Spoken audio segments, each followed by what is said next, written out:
recording. Welcome, Zoomers. Welcome, Roomers, to our last Tuesday together. As I told the other class, no matter how stressed you are all feeling right now, it is finite. That is what I can assure you, is that one way or another, this semester is going to get over with. And it will all be behind us for at least a few weeks of breathing room. So those of you who are thinking about how much work you're going to get done over break, just stop it, okay? Just stop it right now. Like, you need to plan for at least some time to do absolutely nothing. Like, read a bad romance novel or watch crappy television or just sleep for 3 days, because we all need that so that we can come back strong in the spring. So it took me a long time to break myself of that wishful thinking, because you know what happens? You go into break and you think, I'm going to get all this stuff done.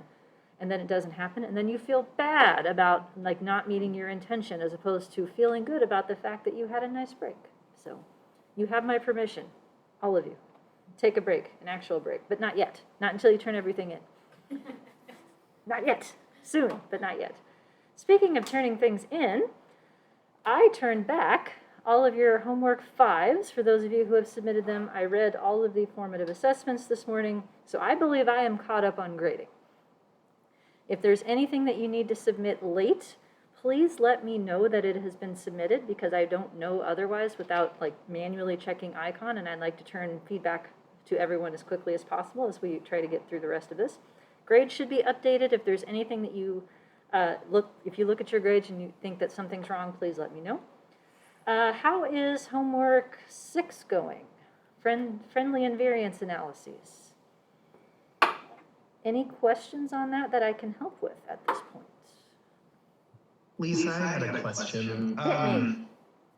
So, as we're going through the different tests, like metric and scalar and all that, we want, it's a good thing if the -2, the LRT is not significant when we compare the metric invariant model to the configural model. Is that correct? That is correct, assuming that you want invariance to hold. Okay, and that's the invariant, so if it's not significant, then the groups, there's no differences between the groups. Yes. Okay. Yeah, the logic is that the configural model is as complex of a model that you would have, to the extent that you can simplify it by making the groups share parameters. Then if that is okay, if the groups are willing to share parameters, then your model fit should get not worse. It will get worse to some extent because it's a simplification, but not worse, meaning not significantly worse is what you want to go for. Okay. So and that's why the -2 log likelihood values are so small, because it's accounting for simplification, not necessarily that there's I'm going to call it an issue between the two groups of one getting higher factor loadings versus the other. So the output gives you log likelihood, which has usually negative numbers because it's in a log format. The difference between the two and -2 log likelihood is a chi-square test statistic. So the smallest it can be is 0. But ideally it would be a non-significant chi-square given how many degrees of freedom you saved by making the constraints of whatever level you're on equal across groups. Okay, that makes more sense. Yeah, I think I'm getting confused, because when we talk about this in IRT, it's the opposite, you know what I mean? And that's, I think that messes with my brain a little bit. Differential item functioning is non-invariance. Non-invariant, okay. Yes. So the root word in CFA is invariance or equivalence, which means the same. The root term in IRT is differential item functioning, which means not the same. Differential item functioning is non-invariance, meaning different.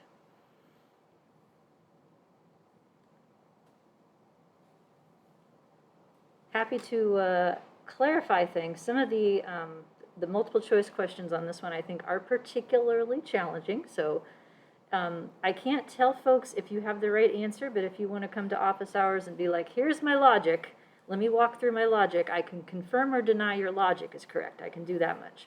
Sometimes it's good just to talk things out loud. So I'm happy to do that as folks need.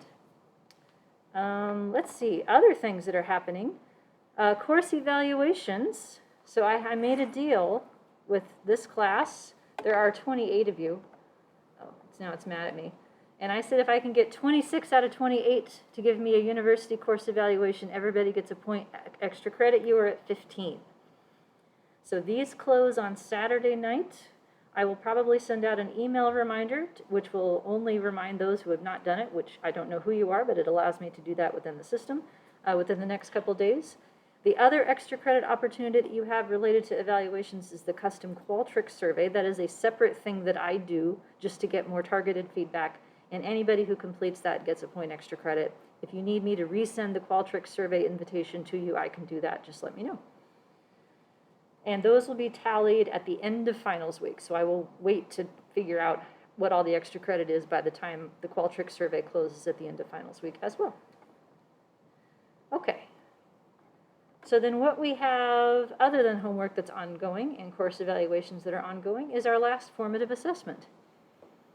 And this is as real as it gets, folks. This is actual feedback that I had to respond to. So I thought, let's turn this into a teachable moment.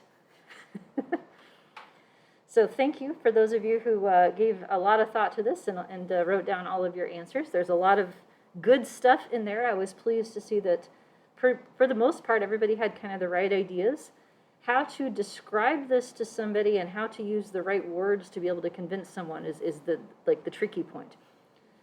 The reality is that when people do peer review, nobody cares about your paper as much as you do. The reviewers are reviewing for free as a favor to whoever asked them to review. So reviews get done last. Like of all the things on my to-do list, that is absolutely last. Because you know what the worst that happens is if you don't do it, you don't have to do it. So people who are generous enough to do the reviews are still trying to do them as quickly and efficiently as possible, meaning they're not going to read it that carefully. So a lot of the time figuring out reviewer feedback is just a question of, okay, what did they skim over and how much of it is their fault for not reading carefully versus my fault for not being clear? And keep in mind that your readers are also going to do a fair amount of skimming. So how can you make it so that it's effectively skimmable but not oversimplified? So those are sort of the bigger picture issues. In this particular story problem, I think a lot of the feedback refers to sort of misunderstandings or misconceptions that this person had, and then trying to clarify where the source of the misconception was. Was it on our end for not being clear versus their end? So this is the story. So this is in the context of not educational assessment, but other type of assessment, where they were doing a scale evaluation kind of study. Because there was a 7-point response format, this is one of those where maybe CFA is good enough, maybe IFA is necessary to hedge your bets. Report both. That way you can see to what extent your conclusions about dimensionality and reliability are model specific versus more model general. That also keeps you potentially from getting scooped from someone else who's like, well, they did CFA, but I'm going to do it the right way with an IFA model. So that gives you a little bit, I think, of a firmer ground to stand on. So in this study, they did quite literally what you were asked to do in your homework this semester, to estimate CFA models, to examine dimensionality and reliability, then to turn around and fit what in most cases is going to be either more proper or slightly more proper IFA models, which are categorical response models. And those were estimated using limited information estimation, which is WLSMV, and the theta parameterization, which is a method of scaling. They also made pictures of the model parameters in an IRT metric for the difficulty, so they could show the range of the trait that each item was able to cover, as well as test information functions converted to reliability so they could talk about it in a more traditional format, and omega, and all that stuff. So these were the comments here. Number 1. WLSMV and the theta parameterization are not typical IRT models. Let's stop right there. Is WLSMV a model? It is not. What is it? It's an estimator. It is a way of getting model parameters that is applicable for what kind of models? Limited information. Yeah, limited information. And I said yeah, the I ones. So IFA, other people call CFA for categorical outcomes. So right away, like that's an opportunity, like when the paper first explained, you know, what happened in the paper, like IFA, item factor analysis, i.e. confirmatory factor analysis for categorical indicators, like as many words as you can stack together so that someone will recognize it. So WLSMV is not a model. Likewise, the theta parameterization, that is not a model. It's also not an estimator. What it is a way of scaling the model coefficients. So within WLSMV, limited information estimator, there are two different scalings that are available. One is called delta and one is called theta. Theta is what we use in this class because it corresponds to a probit IRT model scaling in which the residual variances are held to 1, which means the total item variance would be part residual, that's 1, plus factor, whatever. Delta holds the total variance to 1 instead of the residual. So it's literally just two different ways of scaling because we're dealing with a pretend continuous imaginary variable that's supposed to be normally distributed. It could have whatever variance it wants. So that's the first source of like disconnect here, I think. WLSMV is an estimator. It is only logically useful for categorical outcomes that are either binary or ordinal. You can't use WLSMV for continuous stuff or nominal, for instance, or counts or anything like that I know of. Theta is a method of scaling. So this person is right in that they're not IRT models, but that's not where they were going. So to conduct a proper IRT analysis, it is likely necessary to also look at Roche parameterizations and spacing of answer options. So a lot of you focused on this part, which is very useful because this is saying what? What is this person suggesting that we do instead? Hold all your item discriminations to 0. Equal. Yeah, a Roche model. So technically speaking, a Roche model is a binary response model. But I think what this person means is a Roche family of models, in which case all of the item discriminations via factor loadings would be equal. So this is kind of an easy one. How do I respond to, you should have used a Roche model?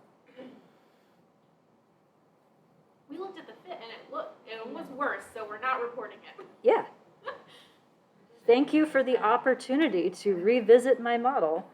Turns out if you force all the loadings to be the same, it fits worse. So why would I use that model?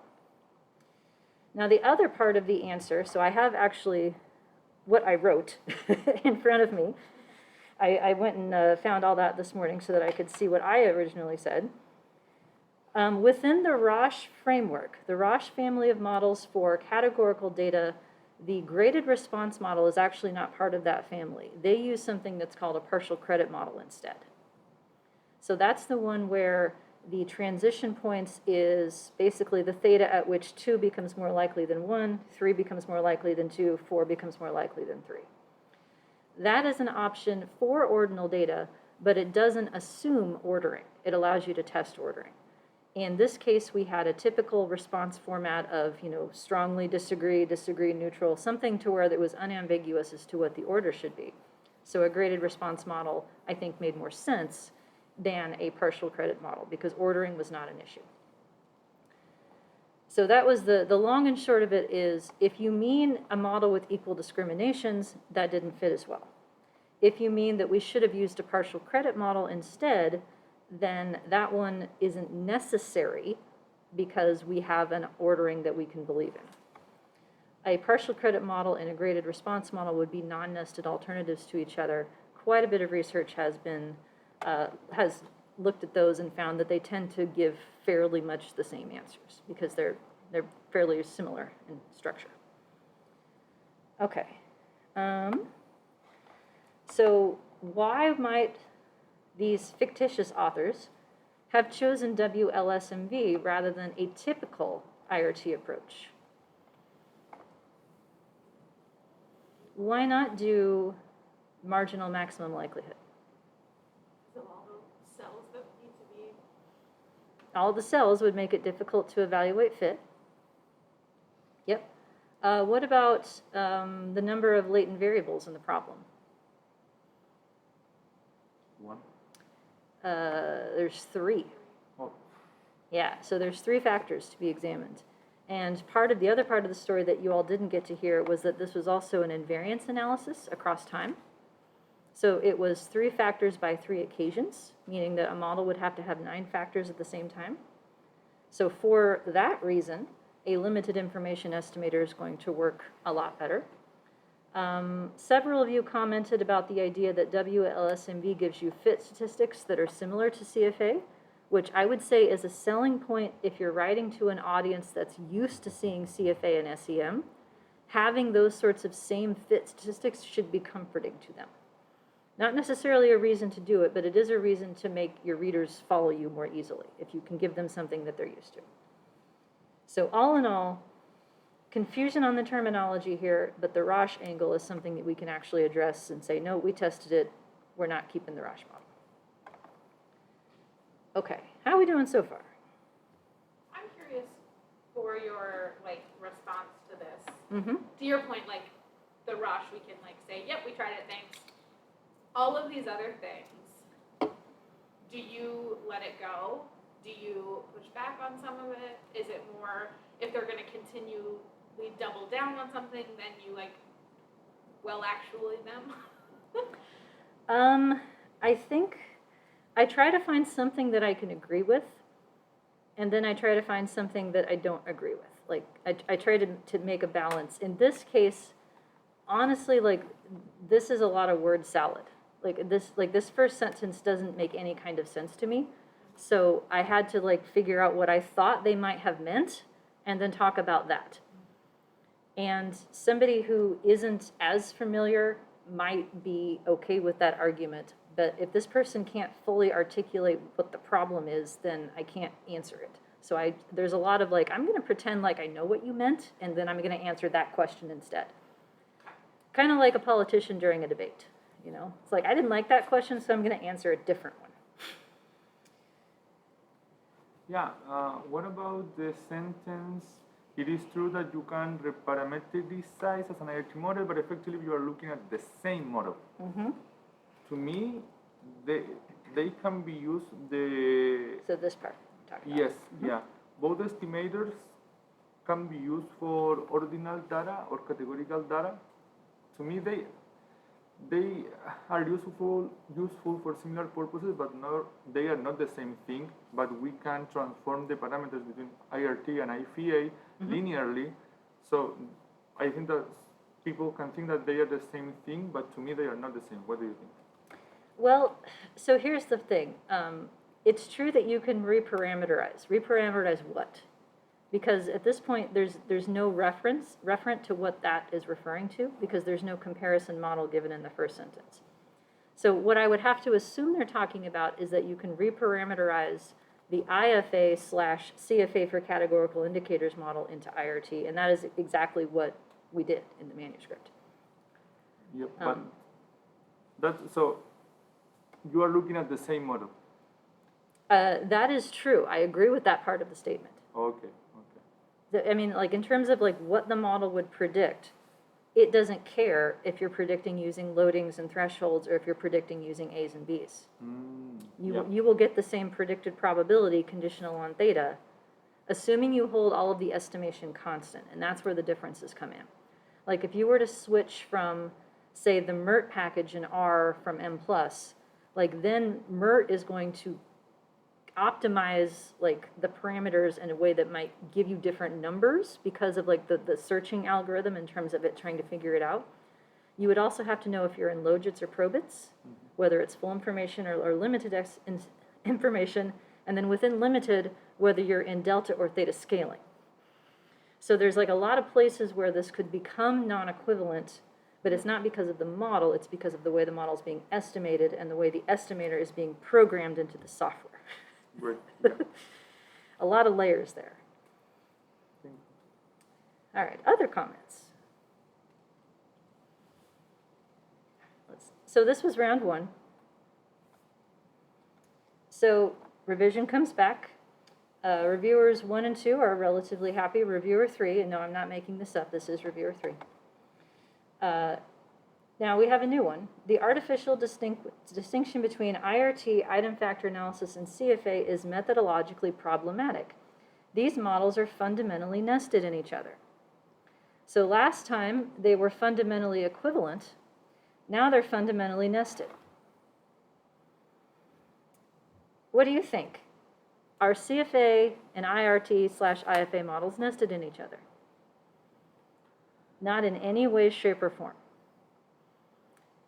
They are not nested in terms of number of parameters. They're not nested in terms of using different conditional distributions. They're not nested in terms of using different link functions. Like every possible way that you could think about a model, there's no way they're nested. So that one was just the reviewer is incorrect. Like there's no thank you or I'm sorry, like that's just wrong. I'm not sure how something can be a artificial difference and also methodologically problematic, but. Yep. So yeah, so I would say IRT and IFA, I would allow artificial difference in the same, because you can go from one to the other and they generate the same predictions.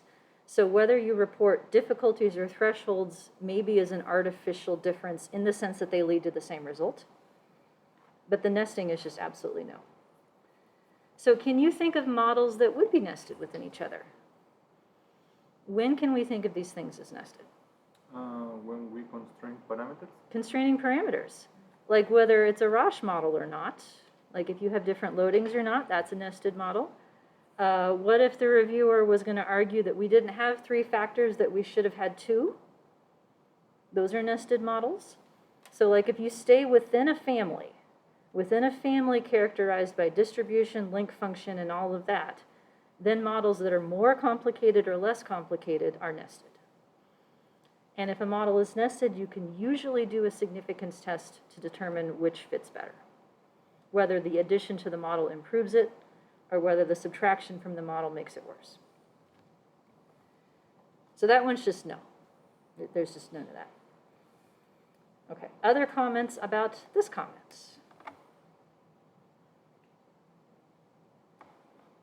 All right, number 2, reliability as a construct does not exist at the person level, only the sample level. This was regarding a plot of test information. Constructs like the person reliability need to be defined and then still do not make much sense because they are not identical to the empirical IRT reliability that should be reported. Well, I thought I had reported the empirical IRT with the test information function, but apparently this person wants something else. The author should show the person SE. What do you think about that idea? What is the relationship between information and standard error? More information equals smaller error? They're Inverse? opposite. Yeah, they're. I believe 1 over test information is the standard error squared, if memory serves. Is that IRT people? Does that sound right? They're directly inverse though. It's squared standard error is information. So literally, as you see your information, look like this sort of U-shaped function, what would the standard error plot look like? The opposite. Yep. There's one of my slides has that in there. So that was an easy one. The author should show the person standard E. See figure 2. I put a new shape in it that is directly the opposite of that one. That one I can do. Now what about the rest of this? Are they right or are they not right? Or a little bit of both? How do we think about reliability in a nonlinear factor model? Well, we think about it in terms of who it's for, Mm-hmm. what items will work best for what people. So to me, this seemed like it was like looking for an overarching reliability, but really that's not what we're looking for. We're looking to like improve the instrument itself, I guess, or something. Mm-hmm. So look at the items directly. Yeah, we think about which items are appropriate for which kind of people. Yeah. More technically, at which items are appropriate for what levels of theta. So I always like say shorthand, like what kind of people, but what I mean is like what level of the trait. And so I think that that actually, which is kind of a semantic distinction, but kind of not, could be part of the answer. Because it is true that reliability is not person specific in that like each of us doesn't get our very own whatever. But if my theta is 1.2 and your theta is 1.2, then we should have the same amount of information, except missing data. If somebody has a 1.2 but they didn't answer as many questions, what should happen to their standard error? It should be higher. So in that sense, it kind of is person specific. So like the information function is a best case scenario of like having all complete responses that is subject to be optimistic if someone has missing responses. So that's one way to interpret it, is to say, like, so the response that I gave was, yeah, we agree it's not person specific, but it is trait specific. The other way to approach it is what you said, Diana, the idea that we don't need one number for reliability. In models in which the slope relating the trait and the response is nonlinear, that means that at some point, that item does not work anymore. So the sum of the item information curves is what gives us test information. So the idea that reliability could be a number is going to be a misguided number that's some kind of average that doesn't apply at every point. So that one, I acquiesced by saying, you're right, it's not person reliability, it's trait reliability, and here's a new picture that has the standard errors. I already reported the standard error for the CFA model, which was in fact one number, because a CFA model implies constant information. So you can take your omega coefficient or your factor score reliability coefficient and you can get a standard error for your trait estimate, but that standard error is constant across your trait. And in fact, has anyone saved your factor scores out of M+? You get a factor score data set. What is the next column over? Standard error. And if it's from your CFA model, it is indeed the same number, except for missing data. That would be why it's different, is because there's fewer item responses used to be able to judge your trait. Okay, anything I forgot that you all wrote down about this?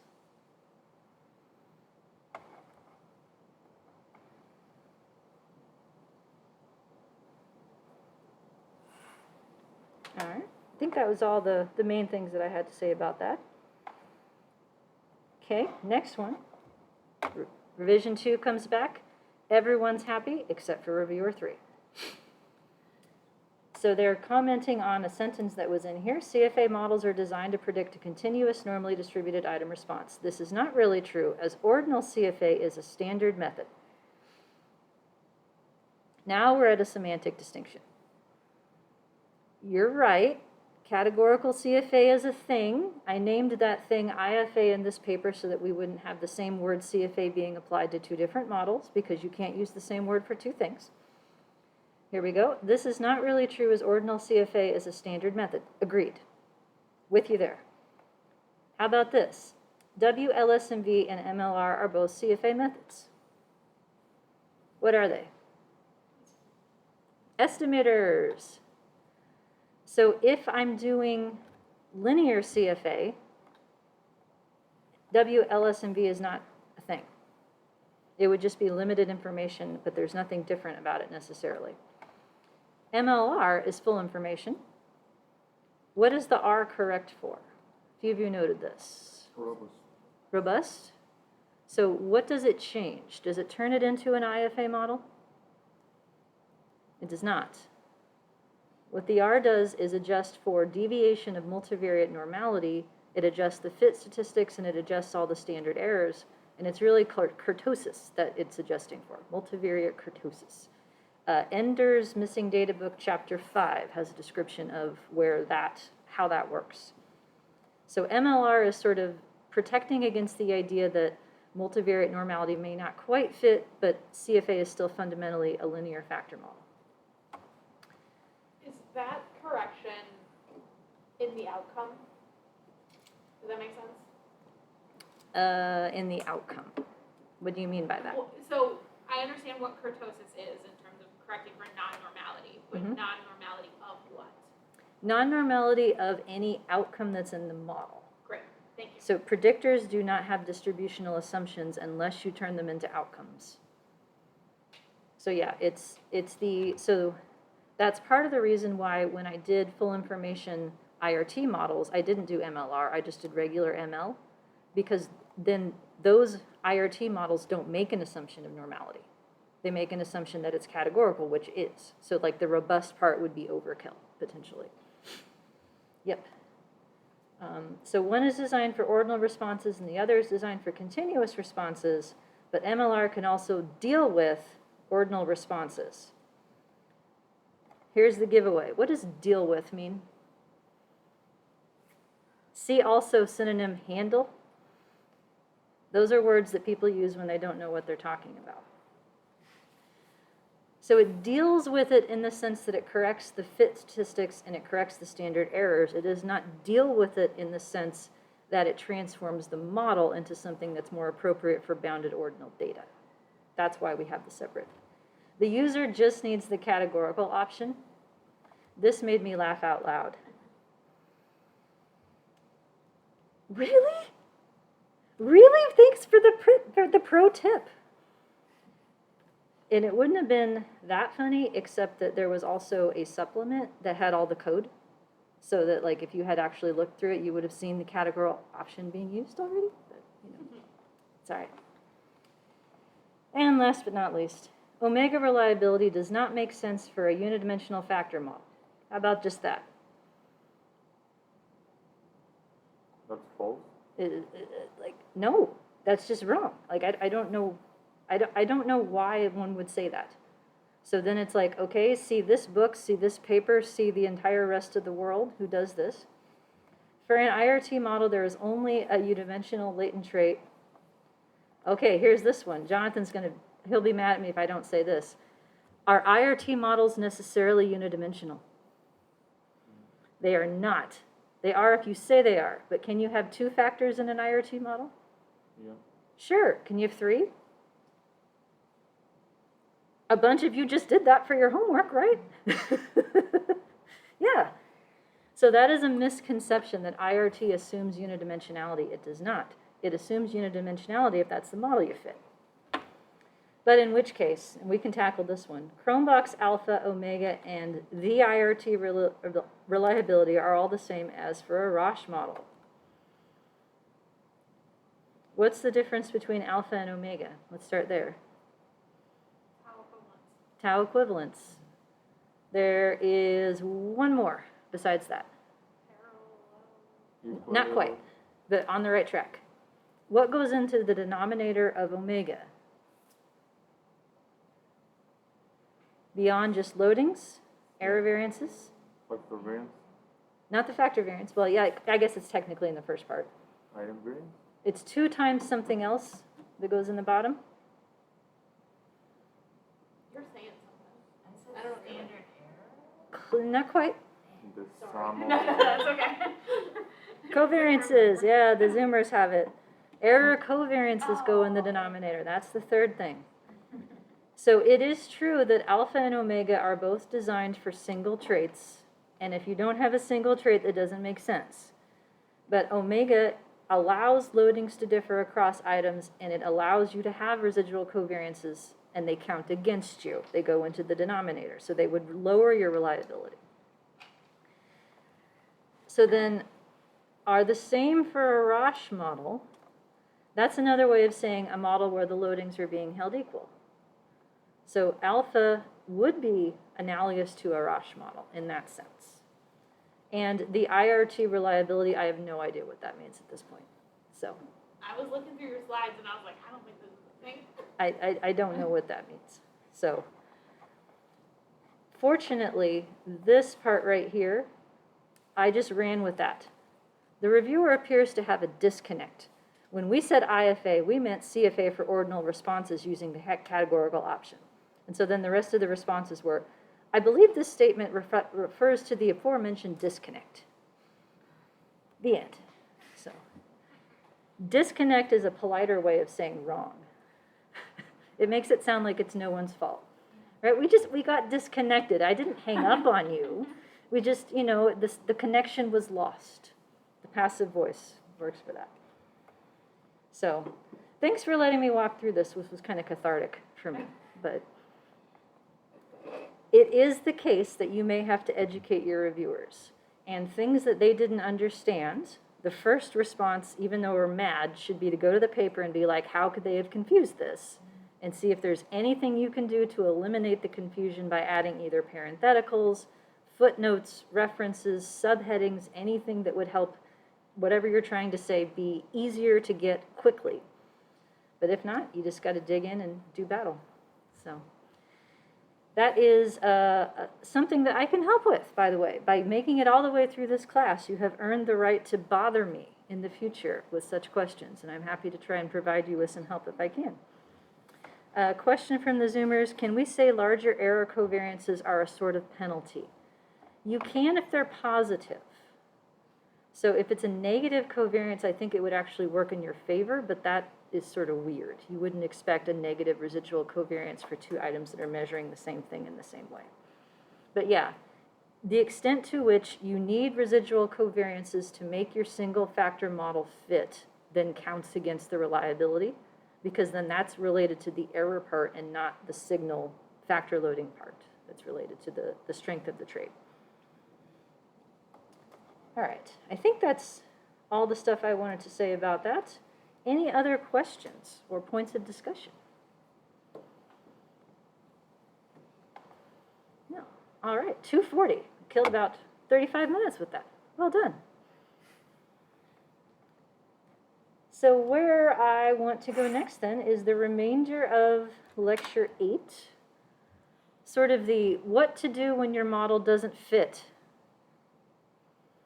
What are your choices? What makes sense? And how can you come up with a, I would say, conceptually meaningful alternative factor structure? So this is slide 18 we started talking about last time. So lecture 8 here. So what do you do if the responses that you're analyzing have extra sources of correlation beyond what you thought they should have just based on the trait they're measuring? That's the general topic here. So if your data are already collected and rewriting your items is not an option, there's basically 3 things you can do. Error covariances. So this is what your modification indices will suggest to you if all you have is a single factor model. They can't suggest a different structure, so it's only going to do this, in which we allow each pair of items to have an extra correlation. So you can make an argument as to why it's reasonable, but just allowing that correlation doesn't really support or deny that argument. You're just saying that these 2 items have something else in common. Another is to create separate factors for items that have multiple things in common, such as the trait they measure and the wording they measure it. So in example 4, there were originally 6 items that were supposed to measure forgiveness of situations. 3 of them were positively worded and 3 of them were negatively worded. Based on the pattern of the items that had the same direction wanting to go together, I split the single factor into 2. So then I have what I called forgiveness of situations for the positive items and not unforgiveness of situations for the negative. The third is to borrow across factors to try to put reasons for extra correlation into the factor structure. So this leads to what are known as bifactor models in the IRT world. They're known as method factors or specific factors in the CFA world. But the general idea is that you take your sources of error correlation and you attribute them to a factor rather than residual correlations. This is the one that I want to spend some time on because it's not always the best solution. In particular, it's going to depend on what happens when you fit these models as to whether your interpretation as to what is trait versus method is actually supported by the data. And you can, in fact, use loading constraints to try and test alternative interpretations. So here are pictures describing each of these. So when can you add error covariances? Only when you are in a world in which you have a saturated model. So that's all of CFA, only in limited information for IFA or IRT. You have to have a saturated model covariance to come back to, because the error covariance is going to plug the hole, essentially.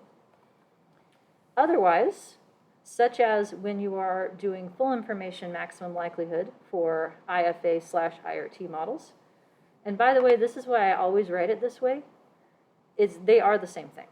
They're just two different versions of the way you would write the model, but they would generate the same predictions as long as you keep the estimator consistent. So these are the same thing to me. IFA has loadings and thresholds, IRT has A's and B's. If you're using full information, you have to do it this way, but some people choose to do it this way in CFA models otherwise. So you can create a method factor. For instance, if you have two items that you want to have an extra correlation, if that correlation is intended to be positive, you would fix both loadings to 1 and estimate the factor variance. Or if it's supposed to be negative, you would have to fix one loading to -1, the other to +1, and estimate the factor variance. And essentially what happens then is that when that item is being predicted, you're building in an extra relationship to the item that also loads on that method factor beyond just the trait. So they get to be extra related to each other because of the two sets of loadings that are going to the same items. So here's a couple choices. This is a picture that was in lecture 4, but I brought it back because I think it's salient now. So in this example, there were 6 items that were supposed to measure some kind of social interaction anxiety. 2 of them had to do with public speaking. So one way to approach this type of extra relationship is to break it off and make it its own factor. So if I want to represent what they have in common as a specific construct, I could do it this way. So that changes the interpretation of what my factors mean. The factor that's indicated by 4 would be social interaction anxiety that doesn't have to do with public speaking. The factor on the right would capture individual differences in the extent to which people get extra nervous when they have to do public speaking. So if that's something that you are interested in, theoretically, you think that public speaking could capture extra variance or predict extra things, or like you care about that as a construct, representing it this way is going to be helpful. How well is it going to be represented, though, with only 2 indicators? Probably not that well. So the reliability for a 2-indicator factor is going to be somewhat problematic in most cases. So that's one choice. If you're like, yeah, I don't care about public speaking, I want to stick with social interaction anxiety, okay, just let them be correlated. So if you're in a model that has a saturated model that goes with it, CFA or limited information IFA, then you have the choice of just adding an error covariance.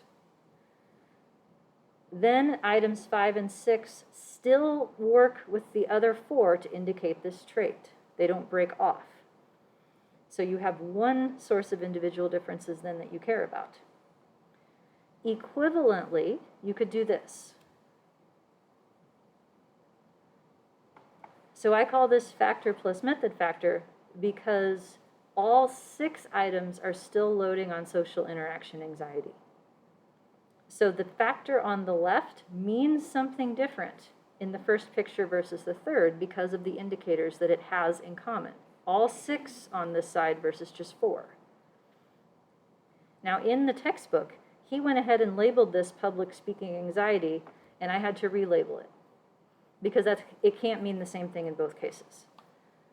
In this case right here, it's whatever is not social interaction anxiety. That's just talking, public speaking. I don't know what that is, but I can actually relate. Like, I have no problem giving talks and standing up here and doing this, but if you take me to like a party and make me make small talk, I am miserable and terrible at it. So I understand like these things being unrelated, personally. But you'd have to come up with a way to describe what is public speaking anxiety that is orthogonal to this thing. So this allows you to incorporate this as like an extra relationship, but it does so differently than making it its own factor. Question, could the extra also draw on the other factor? Do you mean correlate with by draw on? That just is drawing on one of the indicators, like S1 through S4, could extra have a, It could, so if it looked like item 4 needed to be part of this jam, then item 4 could load on the extra too. But the limit of this extra, by the way, is if all the items loaded on both of them, then you're at EFA. And you don't know what the factors mean, because you have everything loading on everything. So, and these do have to be uncorrelated or else it doesn't work. So these are 3 choices. In cases where it's just this part of the model, these would be equivalent. They would become unequivalent when they predict different things in the context of an overall model. But thinking about, like, what do you want to represent? Do you want to represent individual differences in whatever these 2 items measure, or individual differences in what is extra? You'd have to figure out what extra means. Okay. Other questions or comments on that? So here are some examples. There is one. This is no longer on your reading list due to all the other readings that I added, but here's where I stole it from. So this is an analysis describing some different alternatives for how to deal with positively and negatively worded items. So these are 7 items that are supposed to measure life orientation. I don't know what that means, but optimism, maybe? It kind of looks like optimism to me if we look at the direction of the words. 3 of them are worded positively and 4 of them are worded negatively. So here they tried 4 different models: a single factor model, a 2-factor model where it's split based on wording, a 3-factor bifactor model, and then something that was the point of the paper, their new contribution was they called a random intercept model. So they did not reverse code the items in this analysis. They kept them the way that they were, which is a choice. But I think that helps to sort of drive their primary argument as to why D makes sense. So here's the 1-factor model. Here's what the M+ code would look like to do that. It did not fit very well. So their first step was the same thing that I would have done. Well, let's look at the local fit, see if it warrants these 2 things being split. So then we have 3 items wording on what they called an optimism factor, the other 4 loaded on pessimism. It fit better. Okay, but what if you really wanted to talk about life orientation as whatever these things had in common? Could you do a higher order factor, by the way, on this? What would you have to do to make it identified? Constrain both factor loading. Yep, we'd have to constrain, if I put a circle right here, we'd have to constrain this loading and that loading. So essentially what you've done is take this covariance, put a circle around it, and give it a name. Whatever they have in common is what that higher order factor variance would be. So then they're like, wait a minute, let's do a bifactor model. So this one, by the way, here are the factor loadings.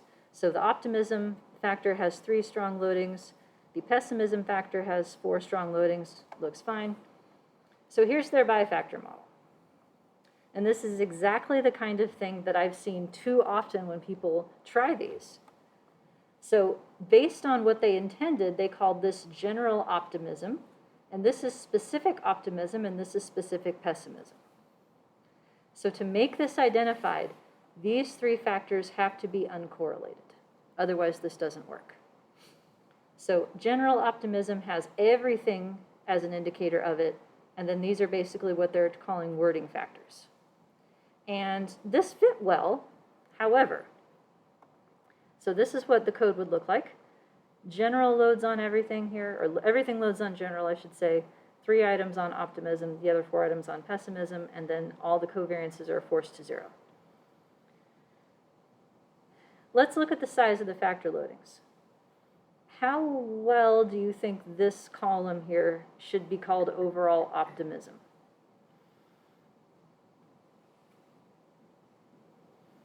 Which ones are contributing more? Just specific ones? Yeah, the negative ones are stronger. But then let's look at the size of the wording factor loadings. 56 is higher than 35. 61 is higher than 49, and 51 is higher than 44. So which of these is actually the trait? If this is supposed to be left over because they're worded the same way, then why are these loadings stronger? What about this one? And by the way, I think this is a typo. I think the A goes right here instead on the 3-8. 3 out of the 4 loadings are non-significant. So this looks like there's not that much left in common for whatever this specific thing is supposed to be that isn't already over here. So whatever they're calling overall looks like it's being driven by the negative ones, which means that the positive ones got to move over here. So this is problematic, not in terms of fit, but in terms of interpretation. In particular, I've seen these specific factors have a mixture of positive and negative loadings. That's not good.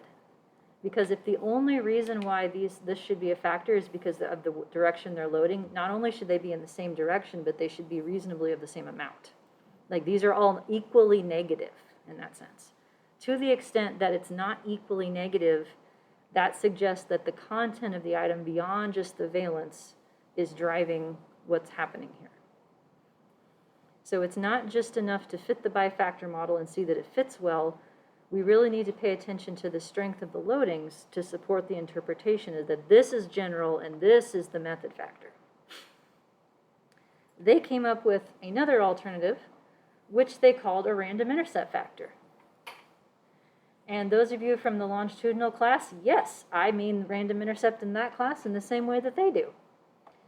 They fit a second factor whose loadings are all held equal. In other words, this part is actually like a little Roche model. And they kept the general factor that had all of the items loading on it as well. So what the random intercept factor does is build into the predicted correlation matrix a source of constant correlation across all the items regardless of their direction. They interpreted that as a response shift.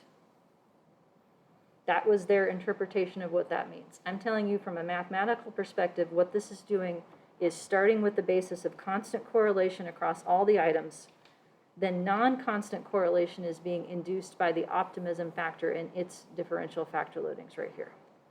And this fit reasonably well. So if you have items that are, like say, negatively worded or positively worded, something like that, you could fix the factor loadings equal like they did. And that would help support an interpretation that, oh, it's just the way the items are worded because look, they all load the same and that fits, as opposed to something else that's a little more nebulous. I have difficult understanding the interpretation. Can you explain that? You and me both. The way that they interpreted what this factor means is as a constant response shift, meaning that some people are just going to say higher answers to all the questions. Like there's a mean difference in the item responses across people. That doesn't matter which item it is, some people are just going to answer higher. And critically, that holds regardless of whether higher means that they're more optimistic or higher means that they're more pessimistic. Okay, and would you say the mathematical interpretation of this? So when I talk about random intercept models, what they do is build in a constant correlation across items. So they induce a source of covariance that is not item specific, it's item general across all of them. In the same way that a random intercept, say in a longitudinal model, builds in a constant source of dependency due to mean differences, this random intercept factor does the same thing. Okay, so for example, if item 1 and item 4 have a correlation, does that mean like this correlation is consistent across all the inner item correlation? If all they had in the model was random intercept factor, if the other one wasn't here, then yes, like the predicted correlation matrix you get back, let me say it this way, the predicted covariance matrix that you get back would be constant. The correlations would be different because the amount of error variance is still allowed to differ. Okay, that's the same. But they would be all equally covaried. So this is another way of thinking about what a Roche model does. When we've talked about the idea of tau equivalent or Roche models, it's that the items are all equally discriminating. If that holds, the items should all have equal covariances too. So they landed on this as an alternative. I thought this was an interesting model, which is why I brought it to you. The fact that all of the items could have the same loading regardless of sign helps support their interpretation as that it has to be something constant to the person. And after they control for that constant source of covariance, then they end up with all of the items loading reasonably well on the optimism factor instead. Is this the same as compound symmetry? Yes, it is. Except that we would have, it would be compound symmetry heterogeneous, potentially, if you had different error variances on all of these indicator variables down here. But yes, conceptually the same. All right. Can I tell you one more story today? Do we have it in us for one more? Okay, this is another story. This is a story from a long time ago, but it's relevant in the terms of bifactor models and things. So the full factor structure of the forgiveness scale. This is something that I worked on as a graduate student.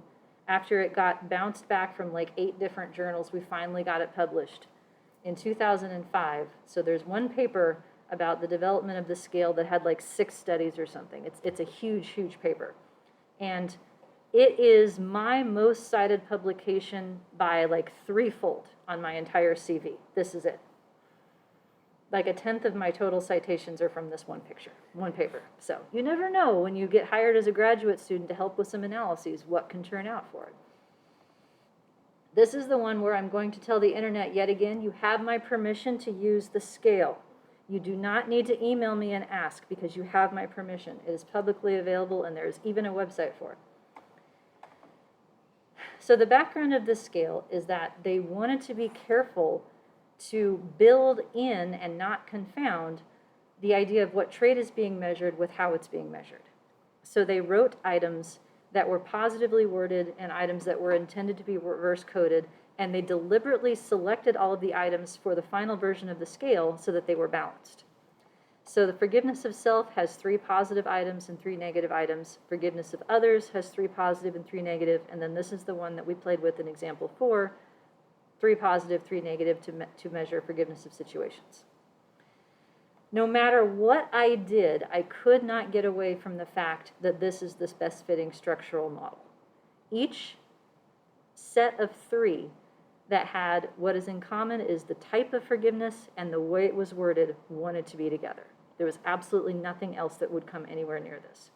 So this was the starting point for a structural model, is having these 6 factors all be correlated. So anything that I would do has to be a simplification of this is the best fit. In terms of degrees of freedom, with 18 items, that means that there are 189 possible parameters in this model. I spent 12 loadings, 18 intercepts, and 18 residual variances. Because I fixed each of these loadings to 1, what does that imply about my factor variances? Are they estimated or are they fixed? They're estimated. What would happen if I fixed them to 1 by mistake?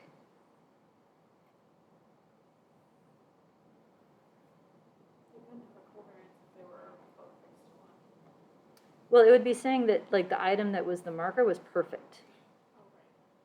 It would, another way of saying it is that if this variance is 1 and this loading is 1, then this E has to be 0. And so that would probably make it fit worse. But M+ would run it for you. It wouldn't have a problem with that. So that's one of those tricky little things to watch out for, that you haven't doubly constrained your models. The structural model then, I have 6 estimated factor variances, 15 possible covariances among the 6, so I've got 120 degrees of freedom left over. So most of the information about fit is going to have to do with the measurement model here, because that's where all of the degrees of freedom are coming from. So if I have a saturated structural model, then anything I do to it would be with the goal of making it not worse. Lisa? Yeah. If forgiveness, in this case, could we use forgiveness as a higher order factor? That's what they wanted. Yes, we can. But in this case, though, if I have it, I couldn't fit a higher order factor that had these 6 as indicators without making it fit worse. It didn't work. So here's where I landed, and this is what was published. I know, it's a lot, right? But here are the constraints that make this thing work. So I have a higher order factor for what is in common across the 2 ways the items are worded. So I have a higher order self, a higher order other, and a higher order situation. Now, each of these is locally not identified without constraints. But rather than constrain the loadings to be equal within, I constrain the loadings to be equal across. So I solved the identification problem a different way on purpose. So I have a positive loading that is constrained equal for the self version, the other version, and the situation version, and a negative loading that's equal. Now my rationale was, in trying to figure out what is in common, I wanted the contribution of the positive and the negative to be the same across subscales. That was my thought. So beyond what they measure in common, then, so I have the 3 here that are correlated, could I put a higher order factor on these 3? Yeah. I could. Would it change any fit? It would not, because if I only have 3, then having 3 covariances is the same as having 3 factor loadings onto a higher order factor. So I could do that if you want to, but you don't, doesn't help anything. Now this side, the item, I'm going to go with factorlets, like these little, like this row of factors. The ones that were worded the same way still wanted to be more related. So I did put in method factors for positive wording and one for negative wording, and I constrain all of their loadings to be the same. I also was able to constrain the amount of factor variance left over to be the same for positives versus negatives. My rationale was, if it really is just the wording, then it shouldn't matter what it was measuring in the first place. And this fit pretty well.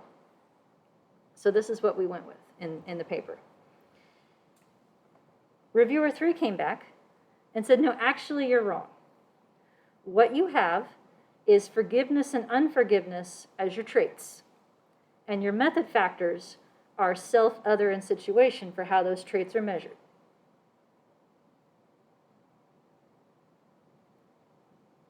So in other words, they were calling the left side the traits and the right side the methods.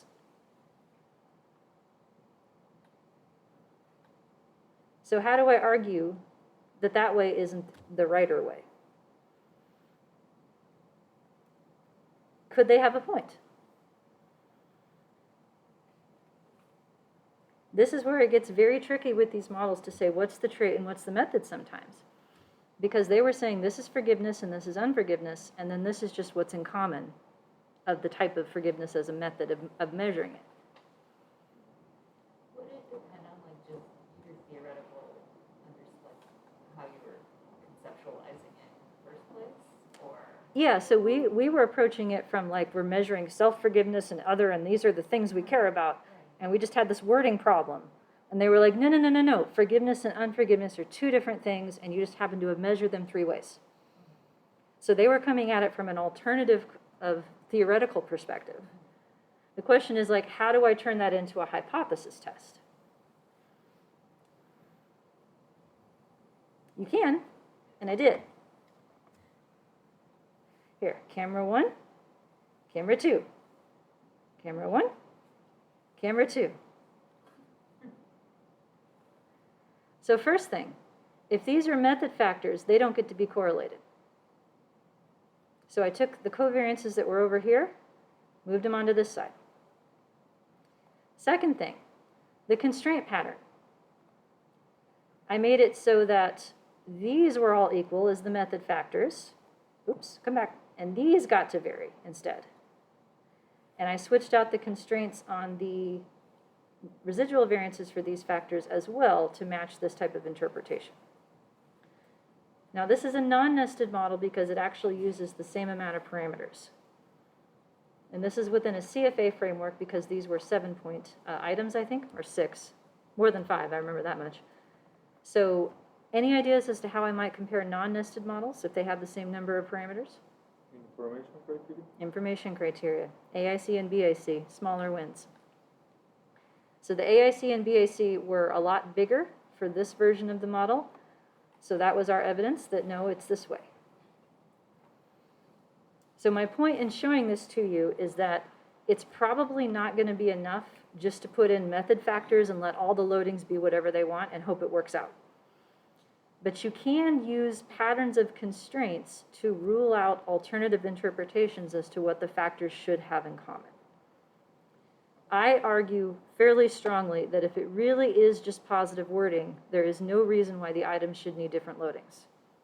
Like if they're all positively worded. And the same for negative.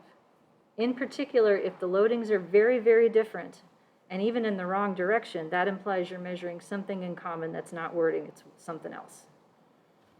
And it would depend on whatever's in the rest of the model as to what that might be.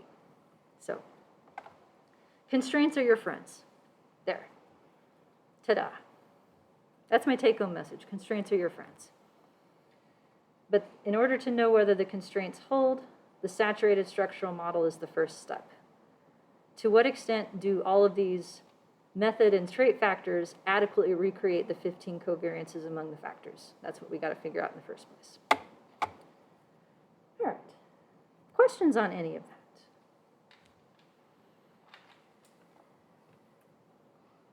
All right, so then I was optimistic thinking we'd get to the last piece today, but we have that for Thursday.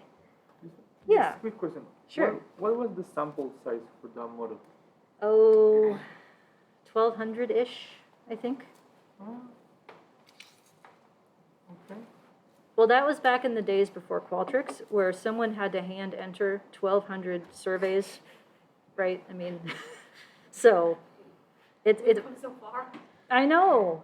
Back in the day, we had to walk uphill in the snow and hand enter our survey data on paper. Oh. Yep. Ideally, you want a lot of people so that you have a lot of power to detect differences across alternative models. Great. Yeah. One question. Yeah.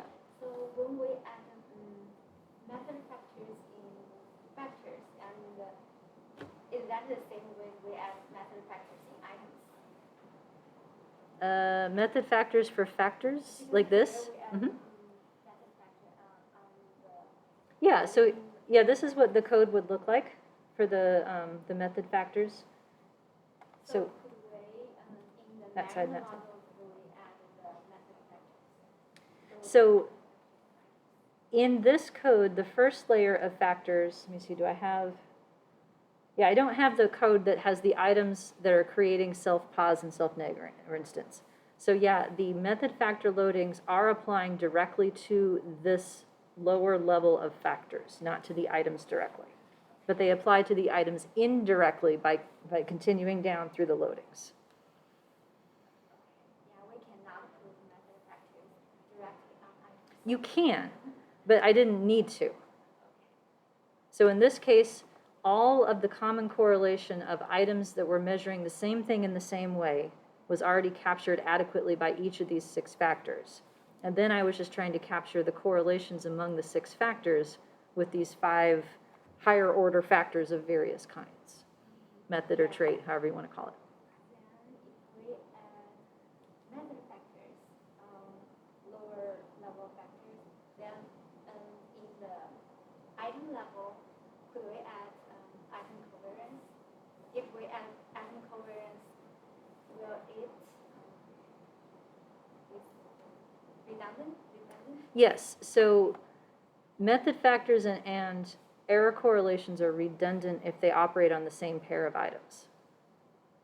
So like if I go back to this picture here, like you can't have these two items measure a separate factor and allow them to have an error covariance because that's doing the same thing.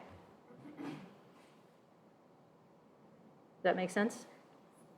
Yeah, a method factor would make more sense if it's more than just two items that you want to have an extra correlation. If there's like 3 or 4 that you want to all kind of be together, that's where a factor would probably be a better strategy than just pairs. Okay. All right, anything else? Then it is garbage day, which means I say thanks for being here.